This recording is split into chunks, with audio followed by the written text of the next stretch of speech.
السلام علیکم ناظرین، امید کرتا ہوں آپ تمام لوگ خیر و عافیت سے ہوں گے۔ ہمارا آج کا ٹاپک رسول اللہ صلی اللہ علیہ وآلہ وسلم سے حقیقی محبت کے تقاضے۔ حضرت عبد الرحمن بن ابی کرداد رضی اللہ تعالیٰ عنہ سے روایت ہے کہ رسول اللہ صلی اللہ علیہ وآلہ وسلم نے ایک دن وضو فرمایا تو آپ صلی اللہ علیہ وآلہ وسلم کے صحابہ رضی اللہ تعالیٰ عنہ وضو کا پانی لے لے کر اپنے چہروں اور جسموں پر ملنے لگے۔ آپ صلی اللہ علیہ وآلہ وسلم نے فرمایا، تم کو کیا چیز اس فعل پر آمادہ کرتی ہے اور کون سا جذبہ تم سے یہ کام کراتا ہے؟ انہوں نے عرض کیا، اللہ اور اس کے رسول صلی اللہ علیہ وآلہ وسلم کی محبت۔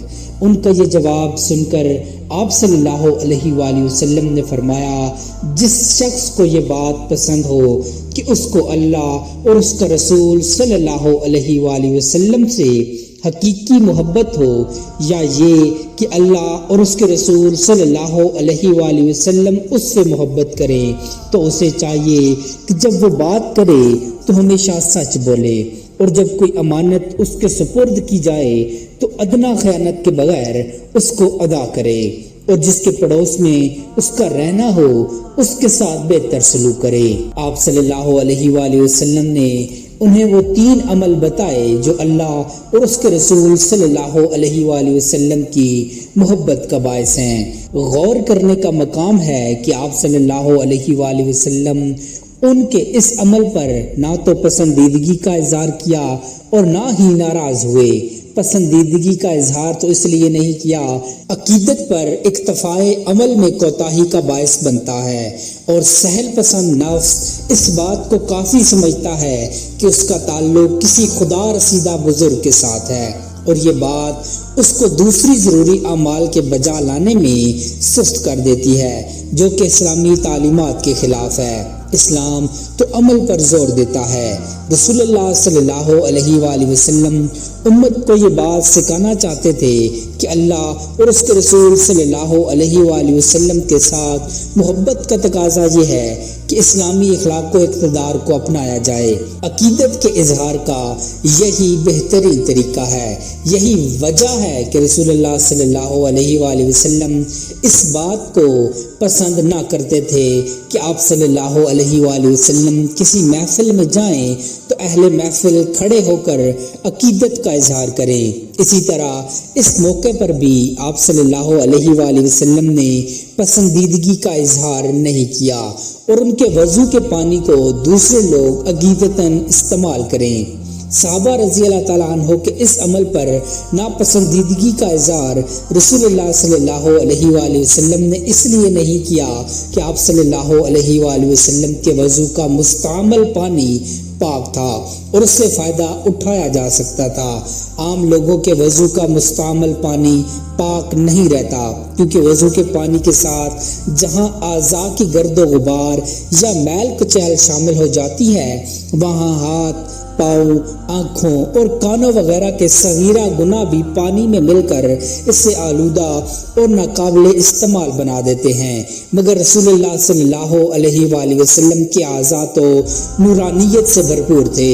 آپ صلی اللہ علیہ وآلہ وسلم کے استعمال شدہ پانی کے آلودہ ہونے کا کوئی سوال ہی نہیں تھا، لہٰذا آپ صلی اللہ علیہ وآلہ وسلم نے صحابہ کو اپنے وضو کے مستعمل پانی کو استعمال کرنے سے روکا نہیں، بلکہ انہیں 3 بہت ضروری اعمال کی ترغیب دی۔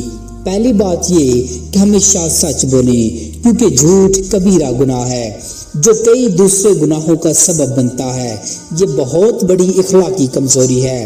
جھوٹ کی عادت انسان کی عزت و وقار کو ختم کر دیتی ہے۔ جھوٹ بول کر روزی کمانے سے رزق میں حرام شامل ہو جاتا ہے، اور حرام روزی عبادت اور دعا کی قبولیت میں رکاوٹ بن جاتی ہے۔ جھوٹ کو آپ صلی اللہ علیہ وآلہ وسلم نے منافقت کی علامتوں میں سے ایک علامت بتایا ہے۔ حضرت ابو امامہ باہلی رضی اللہ تعالیٰ عنہ سے مروی ہے کہ آپ صلی اللہ علیہ وآلہ وسلم نے ارشاد فرمایا، مومن کی طبیعت اور فطرت میں ہر خصلت کی گنجائش ہے سوائے خیانت اور جھوٹ کے۔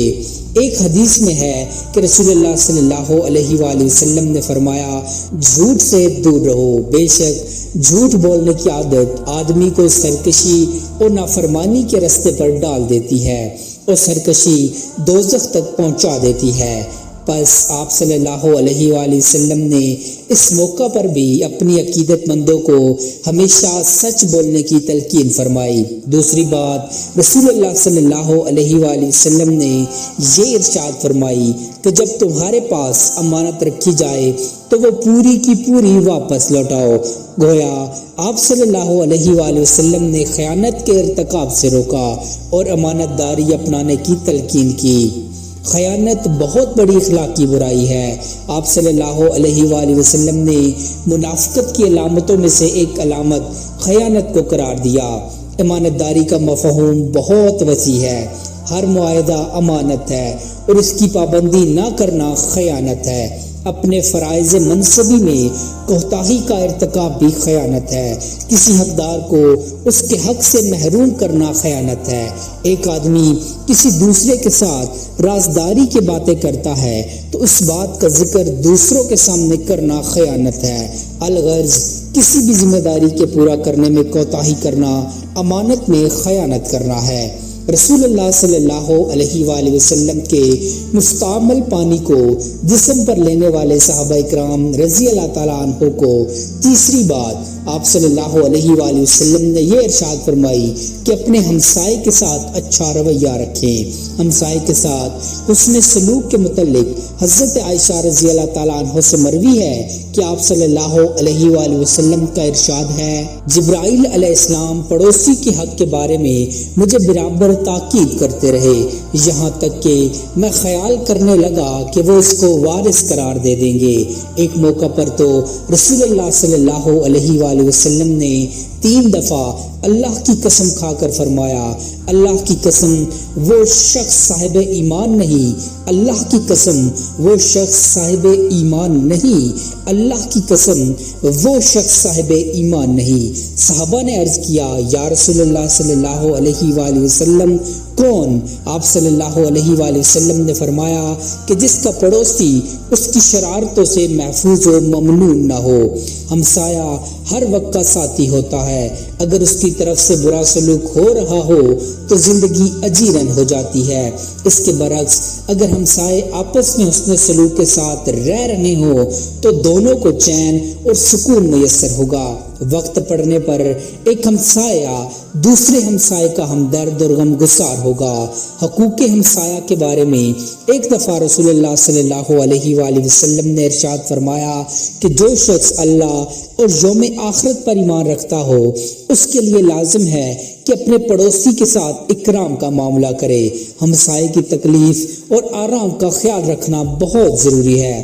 ایک حدیث میں آپ صلی اللہ علیہ وآلہ وسلم نے پڑوسی کے حقوق اس طرح بتائے کہ اگر بیمار ہو جائے تو اس کی عیادت اور خبر گیری کرو، انتقال کر جائے تو اس کے جنازے کے ساتھ جاؤ، قرض مانگے تو قرض دو، اگر کوئی برا کام کر بیٹھے تو پردہ پوشی کرو، اگر اسے کوئی نعمت ملے تو اس کو مبارکباد دو، اگر اسے کوئی مصیبت پہنچے تو تعزیت کرو۔ اپنی عمارت اس کی عمارت سے اس طرح بلند نہ کرو کہ اس کے گھر کی ہوا بند ہو جائے، تمہاری ہانڈی کی مہک اس کے لیے باعث ایذا نہ ہو، اگر ہو سکے تو اس میں سے تھوڑا سا اس کے گھر بھی بھیج دو۔ اس سے معلوم ہوا کہ ہمسائیگی کا معاملہ بڑا حساس ہے، اس لیے ایسی حرکت کبھی سرزد نہیں ہونی چاہیے جس سے ہمسائے کو اذیت پہنچتی ہو، بلکہ اس کے برعکس ہر وقت اس بات کا خیال رکھنا چاہیے کہ ہمسائے کو ہر ممکن طریقے سے نفع پہنچایا جائے۔ ہمسائے کے معاملے میں جس قدر احتیاط ملحوظ خاطر رکھی جائے کم ہے۔ رسول اللہ صلی اللہ علیہ وآلہ وسلم نے فرمایا، وہ آدمی مجھ پر ایمان نہیں لایا اور وہ میری جماعت میں نہیں ہے جو ایسی حالت میں اپنا پیٹ بھر کر رات کو سو جائے کہ اس کے برابر رہنے والا پڑوسی بھوکا ہو اور اس آدمی کو اس کے بھوکا ہونے کی خبر بھی ہو۔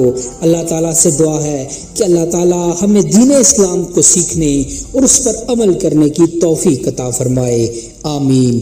امید کرتا ہوں آپ کو ہماری آج کی ویڈیو پسند آئی ہوگی۔ مزید ایسی انفارمیٹیو ویڈیوز دیکھنے کے لیے چینل کو سبسکرائب کر لیجئے۔ جزاک اللہ خیرہ۔